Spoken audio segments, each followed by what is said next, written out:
Assalamualaikum warahmatullahi wabarakatuh. Waalaikumsalam warahmatullahi wabarakatuh. Bismillah, alhamdulillah, wassalatu wassalamu ala rasulillah wa ala alihi wa ashabihi wa mawala. La hawla wa la quwata illa billah, amma ba'd. Hadratil muhtaramin, para alim ulama, para kiai, para bunyai, asatid-asatidah, guru-guru ngaji yang sama-sama kita muliakan, sama-sama kita hormati. Yang saya hormati Bapak Haji Adi Pamungkas, keluarga yang berbahagia, ibu-ibu hadirat jamaah pengajian yang dirahmati Allah Subhanahu wa Ta'ala. Mari kita bersyukur kehadirat Allah dengan ucapan Alhamdulillahirabbil alamin. Yang kedua, sholawat salam semoga tetap tercurahkan atas junjungan kita Nabi Muhammad Sallallahu Alaihi Wasallam. Untuk mengawali, mari kita baca sholawat bersama. Shallu ala Nabi Muhammad. Ya Rabbi sholli ala Muhammad. Ya Rabbi sholli alaihi wasallim. Ya Rabbi sholli ala Muhammad. Ya Rabbi sholli alaihi wasallim. Alhamdulillah, Islam agamaku. Alhamdulillah, tetap imanku. Alhamdulillah, sehat badanku. Alhamdulillah, panjang umurku. Ya Rabbi sholli ala Muhammad. Ya Rabbi sholli alaihi wasallim. Ya Rabbi Sholli ala Muhammad. Ya Rabbi sholli alaihi wasallim. para sederek kula sedaya, jaler lan estri, enom lan tuwa, mumpung sing urip ana ing donya, sregep ibadah jog dilalekno. Mumpung sing urip ana ing donya, salat lan ngaji ya ditingkatno. Ya Rabbi Sholli ala Muhammad. Ya Rabbi sholli alaihi wasallim. Ya Rabbi sholli ala Muhammad. Ya Rabbi sholli alaihi wasallim. Bismil Fatihah.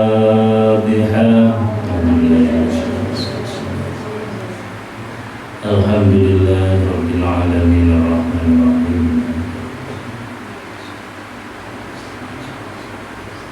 Amin. Terus ini Bapak Ibu sehat-sehat saja ya. Alhamdulillah. Mari kita lanjut kajian kitab Wasiatul Mustafa. Untuk pertemuan yang terakhir, yaitu di hadis nomor 15. Pengaruh sholat malam, sholat tahajud. Jadi sebelum Ramadan itu kita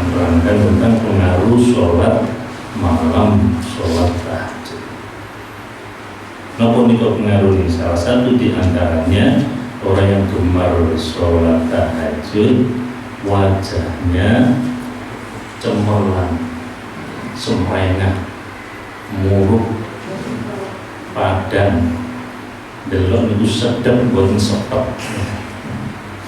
Alhamdulillah kula tingali panjenengan di padan kabeh. Berarti ini dalu di melek ya. Lah napa melek? Sholat tahajud. Ya kita lanjutkan, monggo kita lajengaken hadis ingkang nomor 16. Itu cara takbir dan rukuk.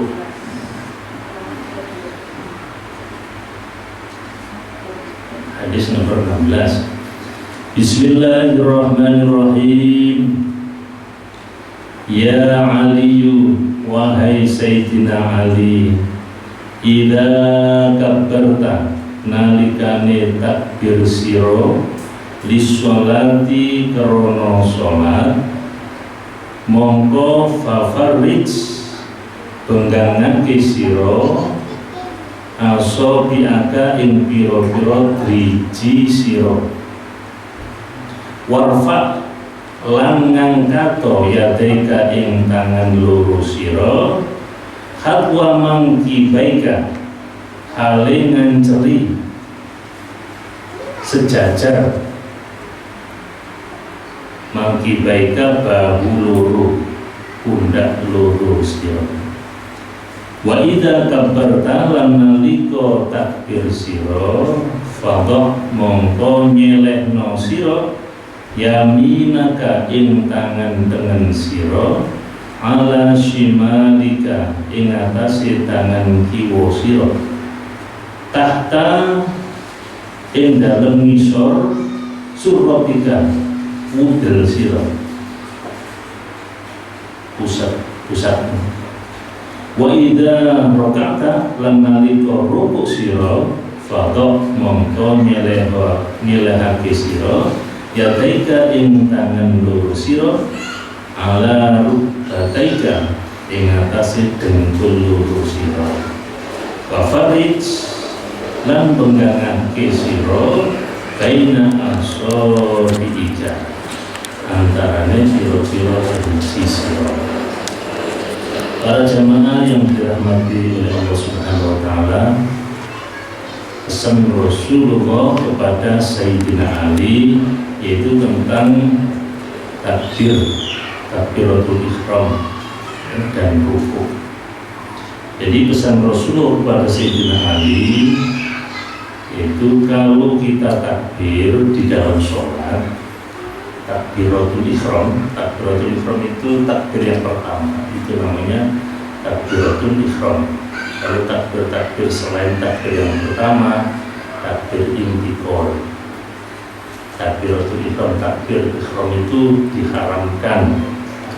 Artinya diharamkan melakukan sesuatu yang tidak ada kaitannya dengan sholat. Jadi jangan melakukan sesuatu yang tidak ada kaitannya dengan sholat. Misalkan waktu sudah Allahu Akbar, sudah tidak diharamkan makan, diharamkan minum, diharamkan tolak-tolek, diharamkan lirak-lirik ya. Nah itu, jadi kalau sudah Allahu Akbar, takbiratul. Nah cara takbiratul ihram di sini dijelaskan yaitu jarinya tidak boleh dipenggangkan atau ditangkupkan, direnggangkan tapi tidak boleh terlalu direndahkan, okay? Tidak boleh dipaksakan, ya, rendah. Okay? Ini kan memaksakan, atau di apa di sini, ingkup nih. Jadi jangan diingkup nih, jangan dibegarkan, ya direnggangkan. Jadi jarinya direndahkan biasa. Oh dipaksa-paksa ya. Kemudian warfa yadaika, angkat kedua tanganmu, diangkat tanganmu. Sampai di mana? Kalau hadis ini dijelaskan sejajar dengan pundak, dua pundak. Jadi sejajar dengan pundak, ini pundak berarti sejajar. Ini tangan berarti sejajar. Tidak usah diginikan, tidak usah harus menghadap ya. Pokoknya tidak boleh maksa. Ya. Kalau hadis ini masih satu hadis. Jadi banyak hadis ada yang nanti saya jelaskan ya. Kita membahas tentang hadis ini dulu. Jadi tangan jarinya direnggangkan, ya, tidak dipaksa-paksa merenggang, tidak lumpuh, tidak apa ya untuk ya. Kemudian diangkat sejajar dengan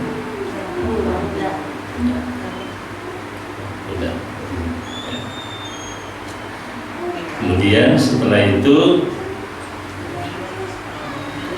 fardhu yaminaka ala shimalika, kemudian tangan yang kanan diletakkan di atas tangan kiri. Berarti tangan kiri dulu yang masuk, terus tangan ada ya kok tangan kiri dulu, berarti kanan dulu, makanya gini terus muter. Ada yang model gitu ya.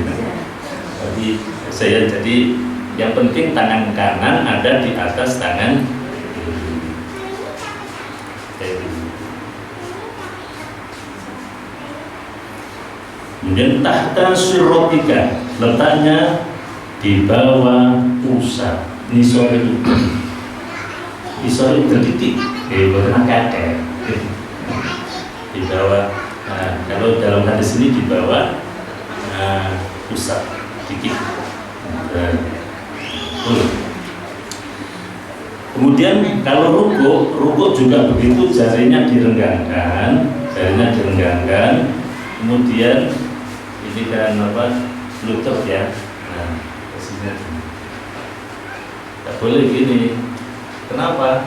Untuk monster cenderung untuk lepas. Jadi ini untuk agar terikat dengan kuat karena menyangga tubuh kita. Ya. Tidak boleh gini. Atau nggak boleh terlalu ini ya. Tepat di lutut. Kadang ada yang ruku itu betis, masih sore melorot, masih ada pupune ya. Nah ini di dalam hadis ini yaitu di lutut, dipenggangkan. Para jamaah yang dirahmati Allah, nah ini salah satu dari sekian ribu hadis tentang takbir dan tentang ruku. Jadi panjenengan kalau sudah tahu demikian, kita tidak boleh berkeyakinan bahwa ini yang paling benar, kemudian yang lain salah. Tidak boleh. Kalau kita ini yang paling benar berarti yang lain salah, berarti ini menunjukkan bahwa minimnya ilmu kita. Oke. Jadi tidak boleh nyalahkan karena banyak hadis-hadis. Oleh karena itu di sini saya sampaikan beberapa hadis-hadis, kemudian pendapat para alim ulama, termasuk mazhab yang 4, Imam Syafi'i, Hanafi, Hambali, Maliki, itu berbeda-beda. Saya tunjukkan satu-satu ya. Kalau mazhab Syafi'i, mazhab Imam Syafi'i, saya ini bermazhab Imam Syafi'i. Mazhab Syafi'i itu takbirnya bagaimana? Takbir itu sebenarnya ada dua tempat mengangkat tangan itu, yaitu ini pundak dan telinga. Dalam hadis-hadis itu dari yang banyak itu disimpulkan tempatnya itu di dua, yaitu pundak dan telinga. Kalau mazhab Imam Syafi'i takbirnya itu Allahu Akbar. Ya. Ini pun juga namanya sejajar dengan pundak, ke atas ini sejajar. Nah, ini pemahamannya begitu, berarti boleh sejajar begini. Ini sejajar ini boleh dari depan, ini kalau dari atas ini sejajar. Imam Syafi'i ini ada dua model.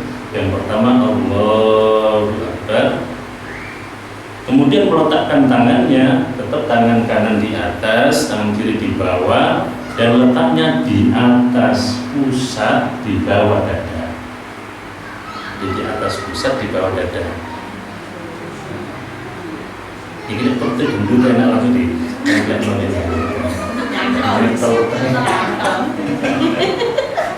jadi itu ya, di atas pusat di bawah dada. Satu. Yang kedua, takbirnya sama, Allahu Akbar. Peletakan tangannya, tetap tangannya di atas yang kanan, kiri di bawah, terus agak miring dikit di bawah jantung atau di pas jantung.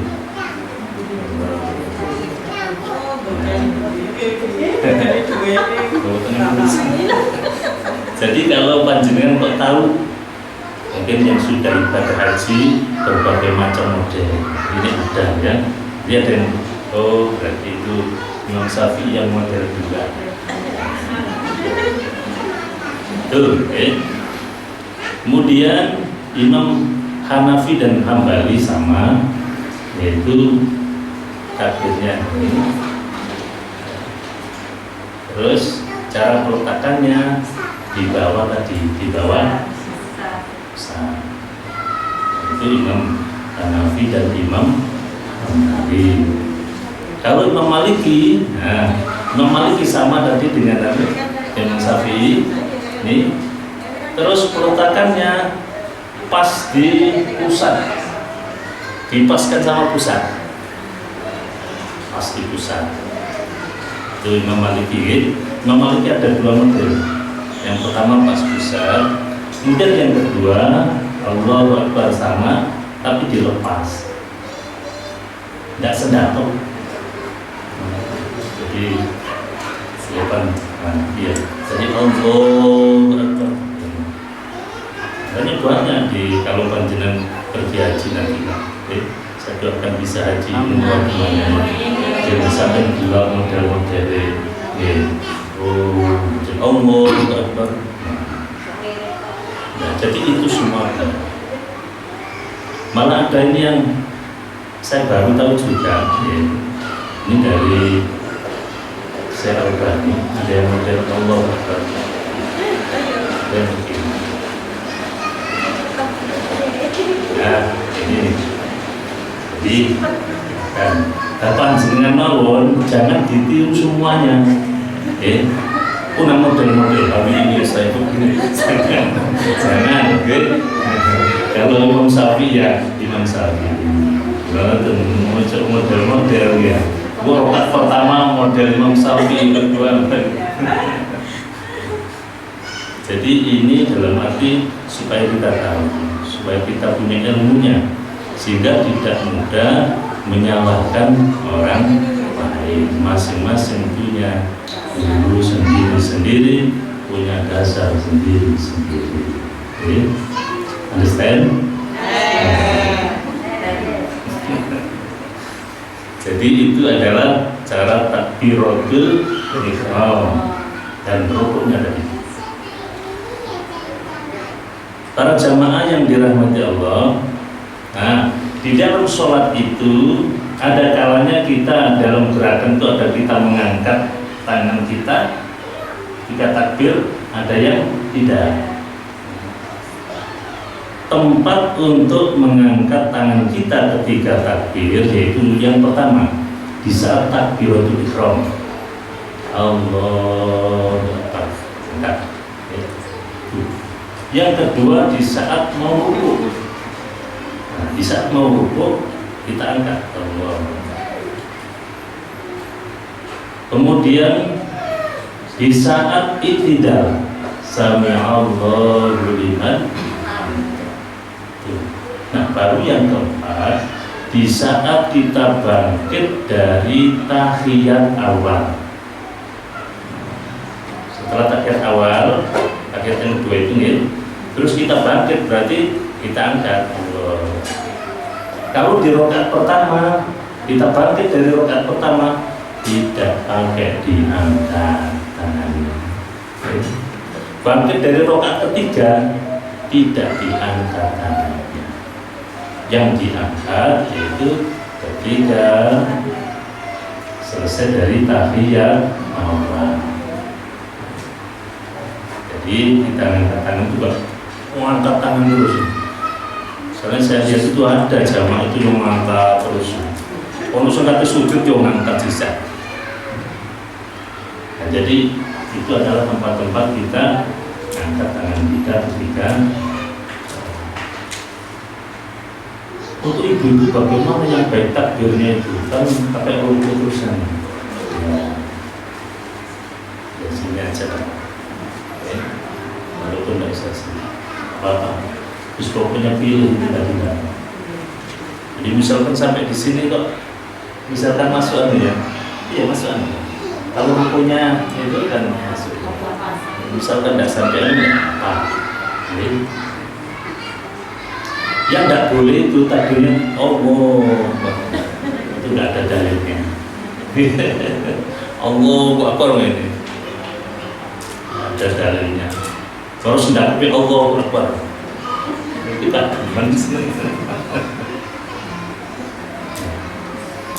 para jamaah, jadi itu tentang takbir dan rukuk. Nah kalau rukuk di sini sudah dijelaskan tentang itu ya. Kenapa gegar ini? Punggungnya lurus. Punggungnya itu lurus. Andaikan dikasih bola begitu ya nggak jatuh. Saking lurus ya kira-kira saja. Tidak boleh berotong boleh. Ya bagus lurus saja. Dikira-kira saja. Para jamaah yang dirahmati Allah, jadi itu hadis yang nomor 16. Kita lanjut yang nomor 17. Tata cara sholat subuh dan sholat maghrib.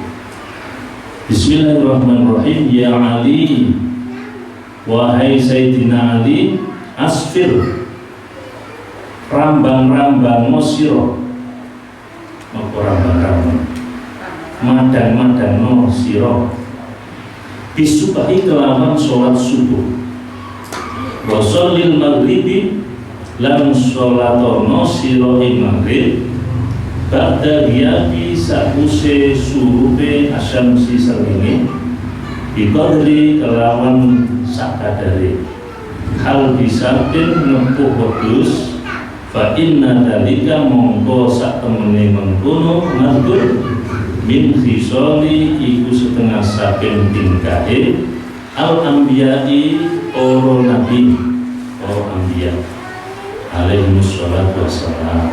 Itu tetap yang kasih anbiya utawi rahmat takdim dan keselamatan. Hai Sayyidina Ali, kerjakanlah sholat subuh sedikit agak siang, dan kerjakanlah sholat maghrib sesudah matahari terbenam lewat sepanjang memerah susu. Sesungguhnya yang demikian itu termasuk perbuatan para nabi. Jamaah yang dirahmati Allah, artinya kalau sholat subuh itu lebih afdol agak diperlambat. Jadi kalau sholat subuh itu lebih afdol agak diperlambat. Kalau sholat maghrib lebih afdol dipercepat. Karena sampai kepadangan, alhamdulillah. Berarti hebat Pak. Minggu panjangnya keturun, alhamdulillah. Keturun ya Allah. Jadi maksudnya kalau sholat subuh itu lebih afdol agak diperpanjang.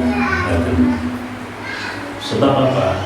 Tidak menutup kemungkinan kesempatan banyak doa-doa yang kita panjatkan, atau kesempatan kita banyak berdoa, banyak berzikir karena mustajabah. Dan yang kedua, tidak menutup kemungkinan mungkin ada jamaah yang ketinggalan, itu bisa menutupi. Jadi pujiannya ini seolah terdawa gede. Ini seolah terdawa gede. Bukan berarti dia lor-lor, ya tetap dalam kondisi jamaah seperti abdol. Cuma kalau diperpanjang sedikit itu lebih baik. Kalau dipercepat ya tidak apa-apa. Makanya di masjid-masjid, nah yang saya ketahui itu ada yang sebelum sholat subuh itu membiasakan baca surat Yasin. Ada.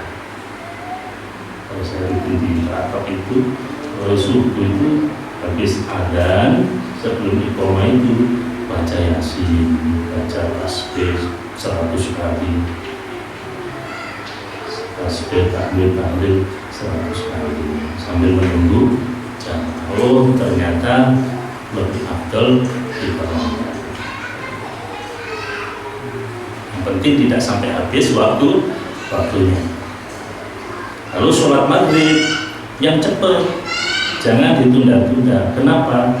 Sebab waktu maghrib itu sangat singkat sekali. Batasnya sampai apa? Mega merah hilang. Kalau sudah tidak ada mega merah, berarti sudah hilang, sudah habis waktu maghrib. Makanya lebih baik dipercepat. Kalau jamaah maghrib ujiannya jauh-jauh, ujiannya sawah kemarin. Ya boleh sini mami kata teko. Jadi kalau subuh agak diperlambat, kalau maghrib dipercepat, itu lebih afdal, lebih baik. Para jamaah yang dirahmati Allah, kemudian yang ke-18, keutamaan sholat berjamaah. Bismillahirrahmanirrahim. Ya Ali, wahai Sayyidina Ali, alaika bisolatil jamaah, natepono siro kelawan sholat berjamaah. Mongko fa innaha indallah, setuhune jamaah munggu Gusti Allah. Kamasjika iku koyok melaku siro ilal haji marang haji wal umroh lan umroh. Wa ma yahrisu wa ma yahrisu lan ora ono kang lupa itu keinginan yang kuat, semangat ala sholati ngatasi sholat al jamaati berjamaah illa rajulun mu'minun angin sapa wong lanang kang mukmin qad ahabbahullah, dan teman-teman wis demen ing mukmin sapa Allah Gusti Allah. Wa ma yazhadu lan ora ngatur zuhud fiha indal jamaah illa munafiqun angin sapa wong munafik. Qad abghadahu, dan teman-teman wis bendu ing munafik sapa Allah Gusti Allah. Rasulullah Shallallahu Alaihi Wasallam telah bersabda, menyampaikan pesan kepada Sayyidina Ali, wahai Sayyidina Ali, tetapkanlah bagimu sholat berjamaah, karena sesungguhnya sholat berjamaah menurut Allah itu sama dengan melakukan bepergian melaksanakan haji dan umrah.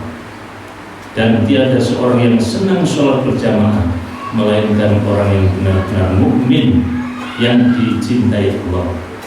Dan tiada pula seseorang yang paling tidak suka berjamaah melainkan hanyalah orang munafik yang dibenci Gusti Allah.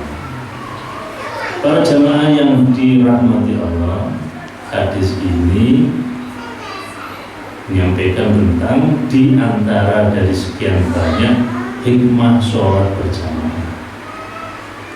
Sholat berjamaah banyak sekali hikmahnya, di antaranya pahalanya 27 derajat, bisa menghapus dosa-dosa, banyak sekali. Nah, di sini yang dijelaskan adalah orang yang gemar sholat berjamaah, atau pesan Rasulullah supaya kita sergap berjamaah. Makanya alaika bisolat berjamaah, kono sira lawan sholat berjamaah. Sholat berjamaah itu satu sama dengan ibadah haji dan umrah. Jadi pahalanya setara dengan ibadah haji dan umrah, sama dengan perjalanan haji dan umrah. Jadi sampai berangkat ke masjid, Udah jangan mas. Nanti lu mau ngaji lu. Nanti kamu dong. Terus saya buat terus mungkin sama dengan bepergian haji dan haji. Mau ngaji, nah? Oh, semua orang bau.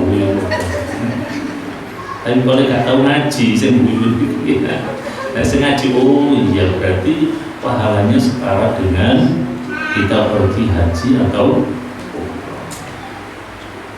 maka dipesan oleh Rasulullah, Haris, kamu harus punya keinginan yang kuat untuk sholat berjamaah, untuk semangat.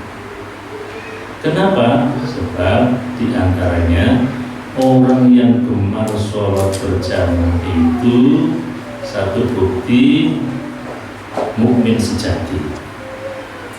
Jadi ciri orang yang mukmin sejati itu diantaranya gemar sholat berjamaah. Surat Al-Anfal ayat 2 ya. Innamal mu'minuna alladzina idza dzukirallahu wajilat qulubuhum. Orang mukmin sejati itu cirinya yang pertama, apabila disebut asma Allah bergetar hati. Hatinya berodok,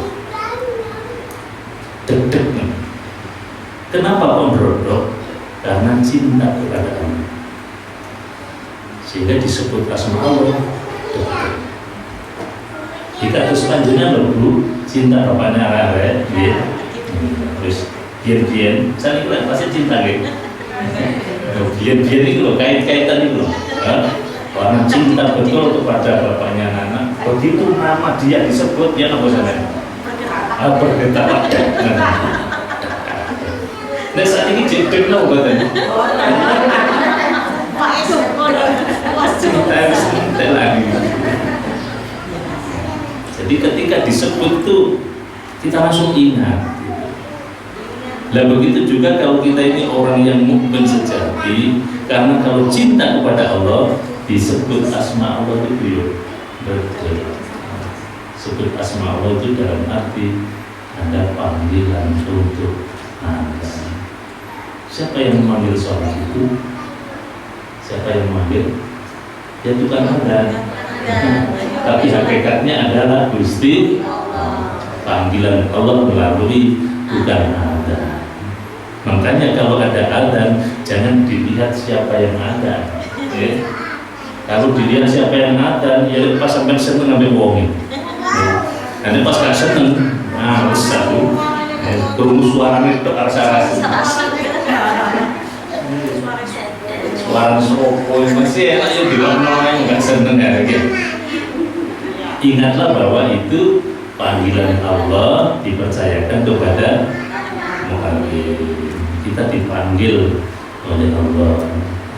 Mukmin sejati maka akan memenuhi panggilan itu. Kita dipanggil itu ada yang berangkat, ada yang tidak, ada yang berangkatnya cepat, ada yang lambat, yang sesuai dengan imannya berapa karat. Nah, imannya 44 karat, ya cepat berangkat. Kalau imannya sekarat, dia kalau bukan tambah minggat, ya. Jadi gerakan kita, keinginan kita yang kuat untuk berjamaah itu tanda bukti kalau kita itu orang yang beriman. Yang kedua, orang yang rajin jamaah itu dicintai Gusti Allah. Allah cinta kepada orang yang gemar sholat berjamaah. Kalau Allah itu sudah cinta, maka insya Allah akan mendapat fasilitas dan tatanan hidup dari Allah Subhanahu wa Ta'ala. Karena Allah cinta, kan dipanggil gak tekno. Ibarat panjenengan punya burung, ya mana gitu? Ya ada betul?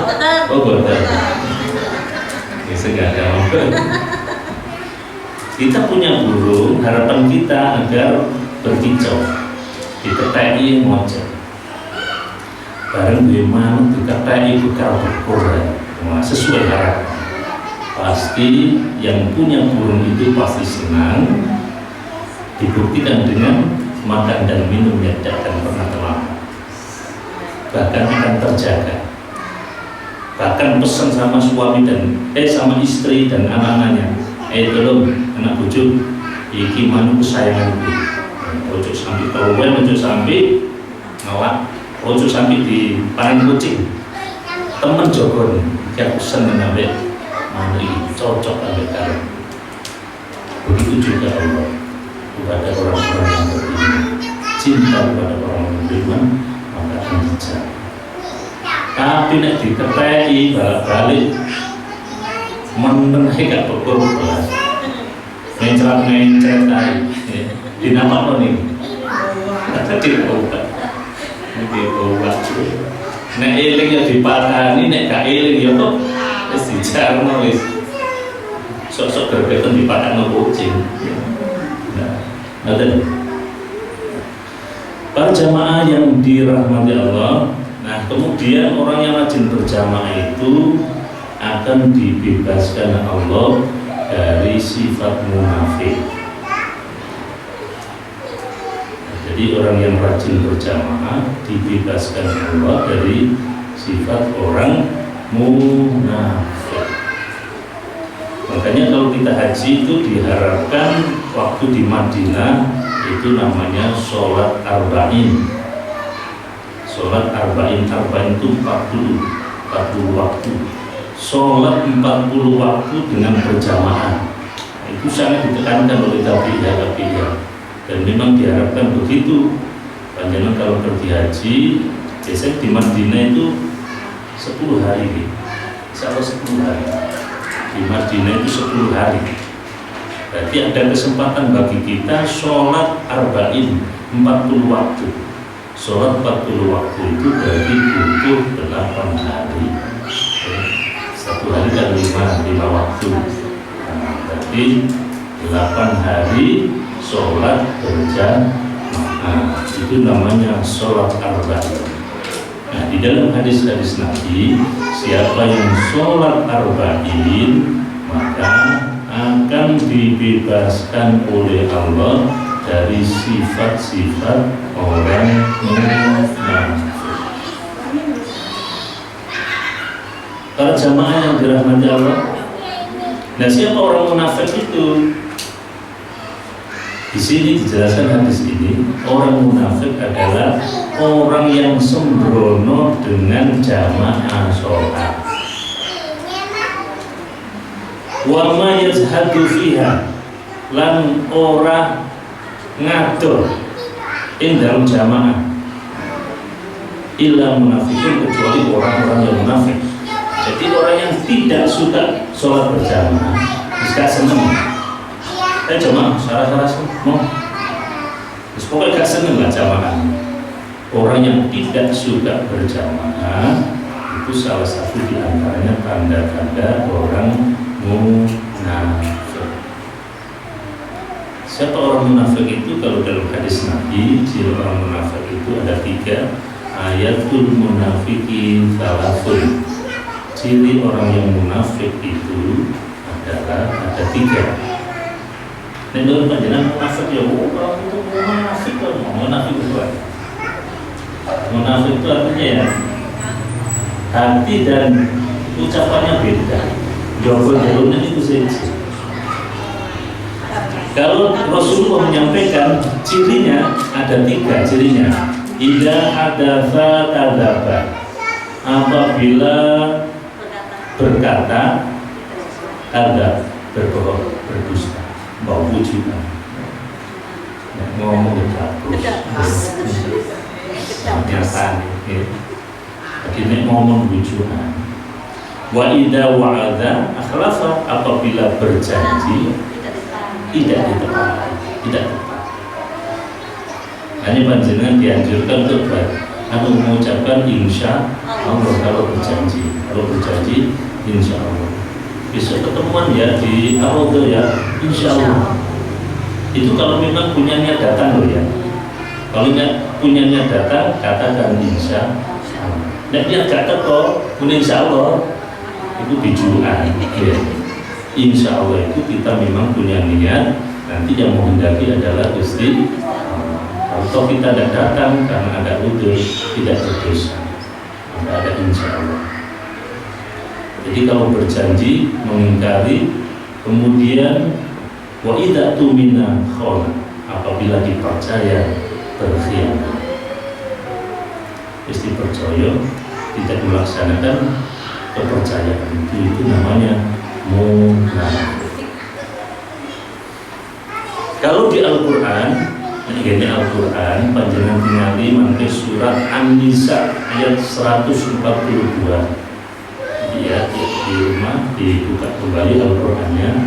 Ciri orang munafik menurut Al-Quran surat An-Nisa ayat 142. Innal munafiqina yukhadi'una Allah wa huwa khadi'uhum wa idza qamu ila sholati qamu kusala yura'una an-nasa wa la yadhkuruna Allah illa qalila. Ini ciri orang munafik menurut Al-Quran. Orang munafik itu cirinya yang pertama adalah yukhadi'una Allah, wujudi Gusti Allah, termasuk jawaban yang jeruk itu sejik kakutian Gusti Allah, diculik kakutian Gusti Allah, tidak merasa bahwa selalu dipantau oleh Gusti Allah. Yang kedua, idza qamu ila sholati qamu kusala. Kalau mendirikan sholat, melaksanakan sholat itu males sholatnya. Males sholatnya itu kalau tingkatan rendah, ya nggak sembahyang arang-arang. Itu kalau tingkatan rendah. Kalau di tingkatan agak tinggi sedikit, males sholatnya itu ya kadang sholat, nek waya duwe akeh sembahyang, nek waya gak duwe gak sembahyang. Ono sing sak balike, waya duwe akeh gak sembahyang, waya lemot kae sembahyang. Ada yang tingkatan tinggi lagi, orang yang mau sholat itu kalau sholat tidak suka dengan berjamaah, sudah tingkatan tinggi. Jadi orang munafik pakai males, sembahyang males. Kadang orang sing ngomong berudel sembahyang. Asal cepet tuh yo asal. Ngomong cepet tuh, wah cepet tuh. Mestinya alhamdulillah asal. Kemudian yura'unan nas, yang ketiga riya. Kalau beramal itu ingin dipuji, tidak ingin dipuji Gusti Allah, tapi ingin dipuji oleh selain Allah. Riya. Jadi kalau beramal riya ingin dipuji selain Gusti Allah. Nah ini yang terakhir, wala yadhkurunallaha illa qalila, tidaklah berzikir kecuali sedikit. Ini Gusti Allah, zikirnya sedikit sekali. Kajian zikir kata nama berapa? Sedinten dan pinten selawatnya. Oh benar-benar gitu. Pesan ini ngomong. Nah gue hampir lo zikir, oh ada hebat. Istighfarnya berapa kali, selawatnya berapa kali kita. Pokoknya orang yang munafik itu sedikit sekali zikirnya. Dikira gelegean toh. Alhamdulillah menurut toh. Makanya kita itu ada pertemuan, perkumpulan itu adalah untuk memperbanyak berzikir pada Allah Subhanahu. Bikin karung malik dan guru-guru sing jenenge titik dikira itu nek mari sembahyang gak tahu wiridan.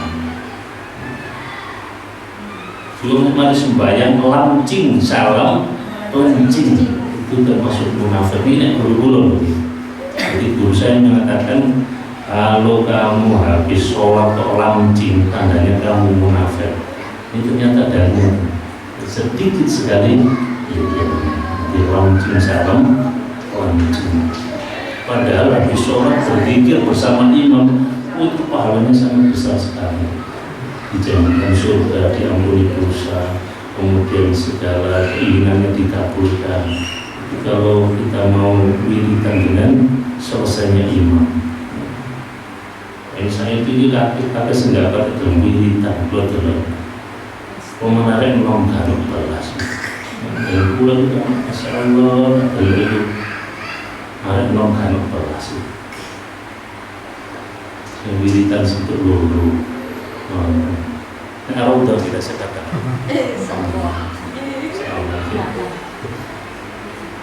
Kadang wonten di masjid, Masya Allah, harus sembahyang.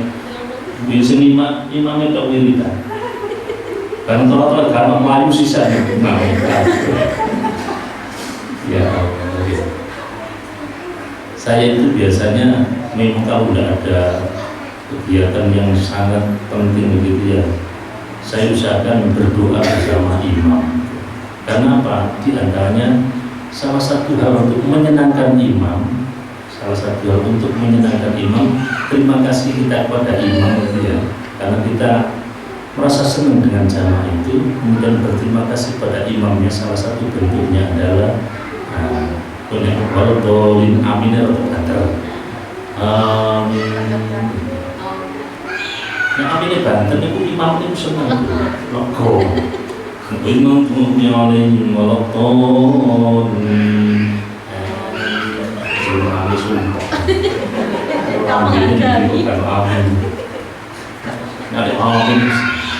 Mungkin yang kedua kalau wiridan, imam itu sempurna sekali kalau makmumnya itu wiridan bareng sampai salam. Itu imam itu merasa senang. Ada entek itu sumpah imamnya itu. Banyak timbul pertanyaan itu apa kasih ngambil aku? Padahal ya uang itu tidak pada senang wiridan. Jadi orang yang munafik itu cirinya diantaranya zikirnya sedikit. Para jamaah yang dirahmati Allah Subhanahu Wa Taala, sudah banyak yang kita bahas. Ya. Mudah-mudahan apa yang saya sampaikan ini dibarengi taufik hidayah Allah Subhanahu Wa Taala sehingga menjadikan ilmu yang bermanfaat. Amin ya rabbal alamin. Sebelum kita akhiri, barangkali ada yang ditanyakan, Bapak Ibu, monggo. Assalamualaikum warahmatullahi wabarakatuh. Waalaikumsalam warahmatullahi wabarakatuh. Maaf Ustaz, pertanyaannya ini agak melenceng keluar dari bab niki. Tapi memang titipan dari teman. Ini babnya masalah janda yang ingin menikah lagi. Dalam suatu ceramah itu dikatakan kan seperti ini, kalau misalnya juga istilahnya ngoten mawon orang laki misalnya ingin menikah lagi ketika istrinya sudah meninggal, berarti itu nanti di surga akan dipertemukan kembali dengan istri yang dipilihnya paling soleha, insya Allah. Terus yang kalau sebaliknya, kalau misalnya janda atau itu tadi suaminya meninggal ingin menikah kembali, maka yang dipilihkan untuk menjadi teman di surga kelak adalah yang itu yang terakhir, suami yang terakhir. Ya, ini ditanyakan oleh beliaunya itu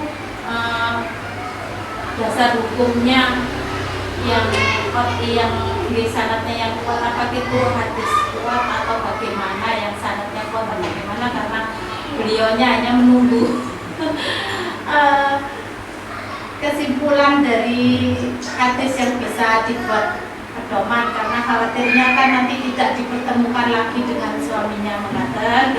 Terus kemudian yang saya tanyakan lagi masalah kunut. Untuk masalah kunut itu biasanya ditambahkan matba'nal balak wal wafa, atau istilahnya kalau kemarin mungkin sedang ada bencana gitu Ustaz. Nah, batasannya itu kadang doanya itu untuk tambahannya itu ada yang bermacam-macam proses ya. Menurut saya ada yang ditambahi lagi dengan doa apa itu agar kita tidak malas untuk beribadah dan lain sebagainya.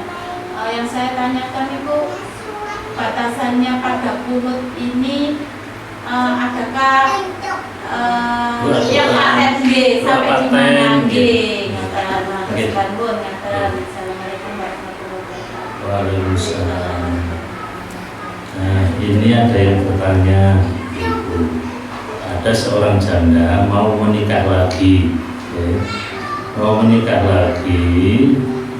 Kalau menikah lagi, nanti di akhirat tidak ketemu dengan suami yang pertama, dan berarti masih cinta dengan suami yang pertama, inginnya ketemu lagi sama dia. Di dalam hadis-hadis Nabi, di dalam Al-Quran juga hum wa azwajum fi dilanin ala qara'in mutakin. Penduduk surga itu akan bersenang-senang nanti bersama pasangan-pasangannya. Nah, di dalam hadis-hadis Nabi itu dijelaskan bahwa nanti penduduk surga yang laki-laki itu akan diberi bidadari.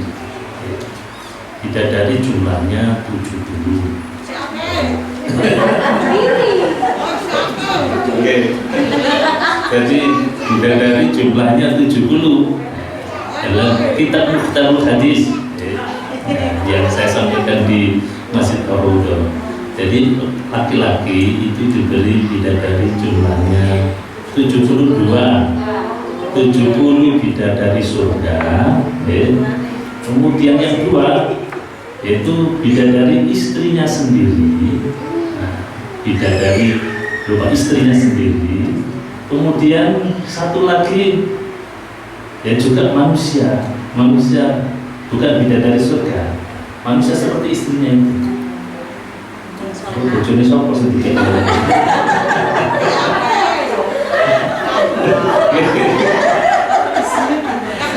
Bukan tes ini loh, kok sih apa sih 72 Natasha ya. Memang saya dulu itu gini, wah itu dari Ciantai Natasha kan. Itu dari situ aja ngatasi gitu sampai 72 gitu. Bukan gitu. Ternyata saya baca dalam kitab Tanbihul Ghafilin, ibu-ibu sekalian, penduduk surga nanti diberi kekuatan oleh Allah 100 kali kekuatan manusia di dunia ini. Kekuatan makannya, kekuatan minumnya, kekuatan seksnya. Jadi suatu itu hitung 100 piring kuah, minum 100 gelas kuah. Duh, tidak ada kenyang, tidak ada. Kok tidak kebelenang WC? Di surga tidak ada WC, tidak ada WC. Terus kotoran manusia itu bukan jadi kotoran, jadi keringat. Jadi keringat, kemudian wangi. Hanya istri 72 masih ngatasi, soalnya kekuatannya kan 100. Enteng ya. Lu apa buat tukaran itu dari sini lu kaprokan. Itu perlu semuanya hatinya baik-baik. Semuanya hatinya baik-baik. Itu yang ada. Nah, kemudian yang perempuan, ini yang perempuan itu mendapat bidadara 1.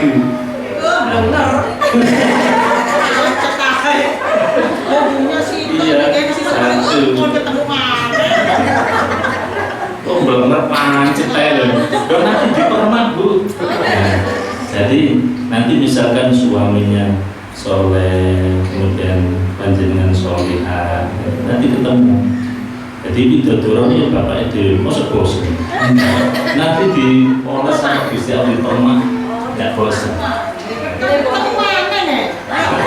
Situ bisa. Jadi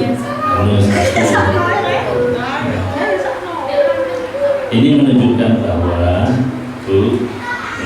menunjukkan bahwa karakter wanita itu tidak ingin banyak. Satu tapi yang setia, satu yang nyocoki gitu ya. Gitu. Yang kedua, kalau laki-laki karakternya seluruh laki-laki kepingin bojone dulu itu posisi pengumuman semuanya tuh termasuk si ngomong cuma kita punya pertimbangan dan sebagainya. Hanya satu saja kalau bisa adil lebih baik mesti ini suatu nah kalau dari sini Bu ya, dari sini berarti menunjukkan wanita nanti jodohnya itu satu bidadari. Karena mungkin akeh Bu repot. Itu keadilan Allah. Coba saiki sampean ijen, widodorone 70. Wah, yo bareng. Tahu tuh iso. Guys. Ajur. Makanya satu.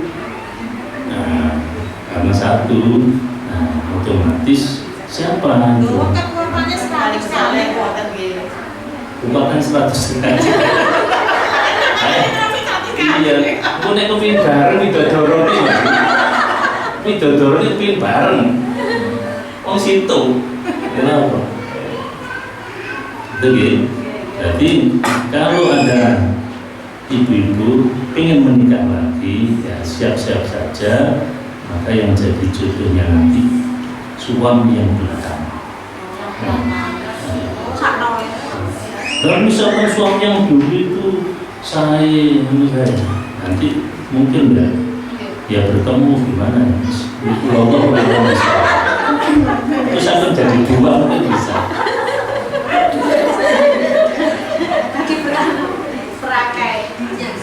Jadi mungkin bisa ketemu saja.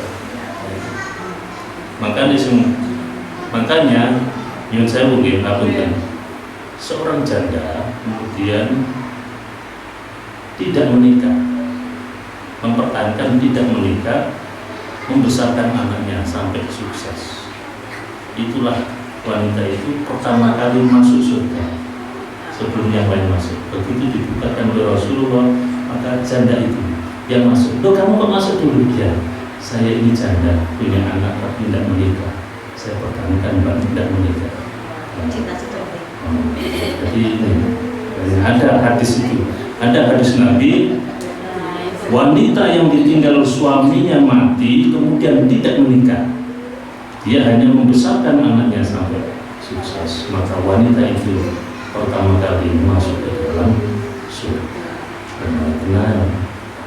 Jadi tergantung sepanjangnya rela untuk meninggalkan yang anu ya.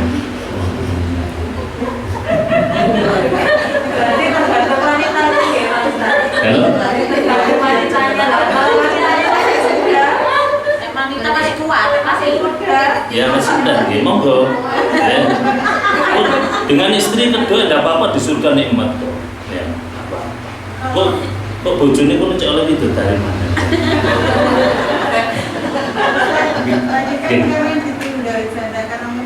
Iya. Oh, karena cerai ya, jelas nggak ketemu dengan jelas nggak ketemu, sudah jadi orang lain. Jadi kalau janda bercerai itu sudah orang lain, sudah tidak ada hubungan. Ini maksudnya ditinggal. Yang ketemu di surga, yang mana? Yang ketemu surga itu yang ditinggal.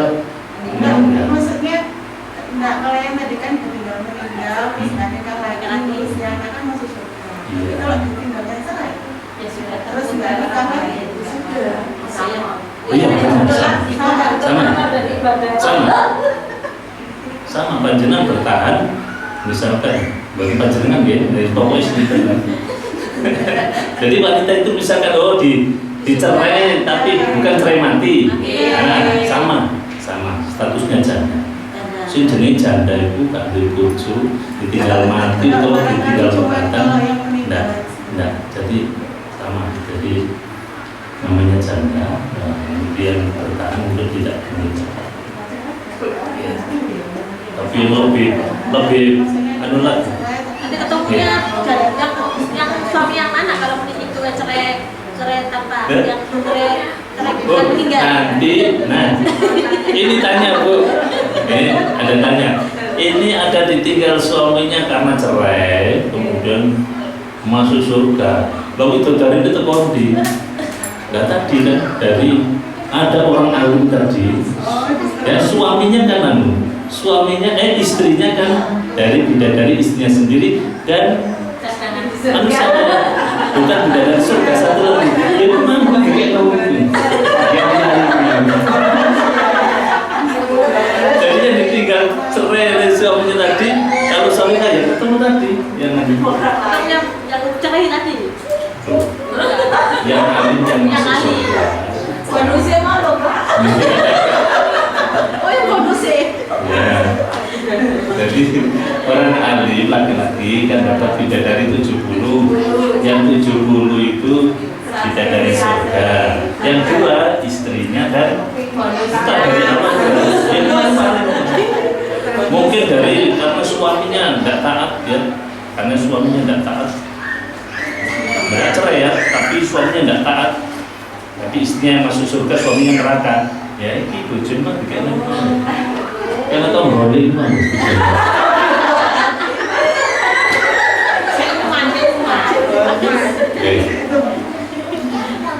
Kalau misalkan nanti ada bidadara. Malah saya pernah baca dalam buku apa itu ya. Ada namanya Pasar Jamal, Pasar Jamilah. Pasar Jamal itu isinya bidadara-bidadara, Pasar Jamilah isinya bidadari-bidadari. Jadi nanti kalau ke pasar itu disuruh milih. Jadi 70 kan. Nah ini kok milih bidadara mana? Berarti kalau yang perempuan di surga nggak dapat bidadara tapi dapat manusia ya? Ya bidadara. Kan tadi bukan manusia, dapat satu aja. Ya manusia itu juga namanya bidadara surga juga. Manusia yang masuk surga, maka pilihan itu. Ya, kan dari manusia bukan dari. Bisa saja Allah itu tergantung Allah yang berikan. Kan ada bidadara, Pasar Jamal tadi. Ada bidadara yang mungkin seganti dari bojo, jadi bidadara. Senang banget bidadara.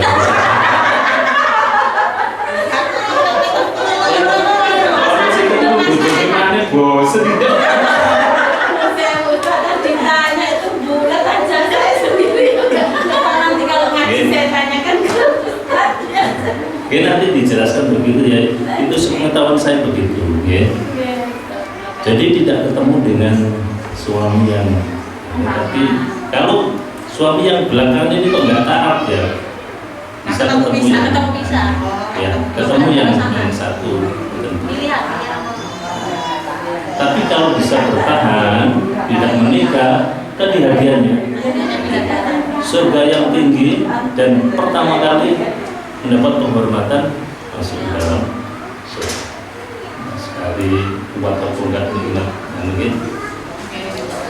Kemudian tanya lagi kunut ya.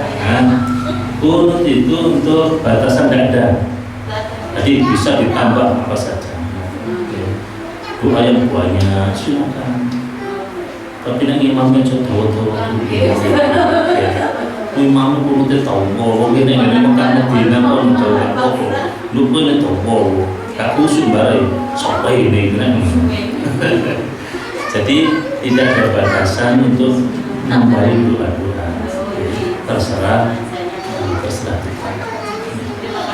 Gitu. Monggo. Sabar. Alhamdulillah, mudah-mudahan yang kita kaji pada malam hari ini dibarengi taufik hidayah Allah Subhanahu wa taala sehingga bermanfaat bagi kita semua. Dalam arti yang pertama, takbir dan rukuk kita benar, kemudian kita gemar sholat berjamaah dan bermanfaat. Al-Fatihah.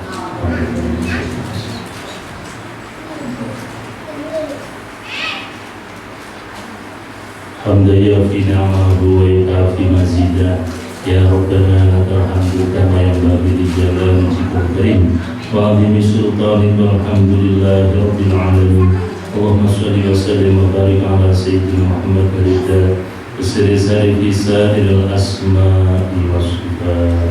Allahumma inna nas'aluka ilman nafi'an wa rizqan halalan wasi'an kathiran mubarakan wa amalan mutaqabbalan. Rabbana atina fid dunya hasanah wa fil akhirati hasanah wa qina adzabannar. Wa sallallahu ala sayyidina Muhammad walhamdulillahi rabbil alamin. Terima kasih, kurang lebihnya mohon maaf. Assalamualaikum warahmatullahi wabarakatuh.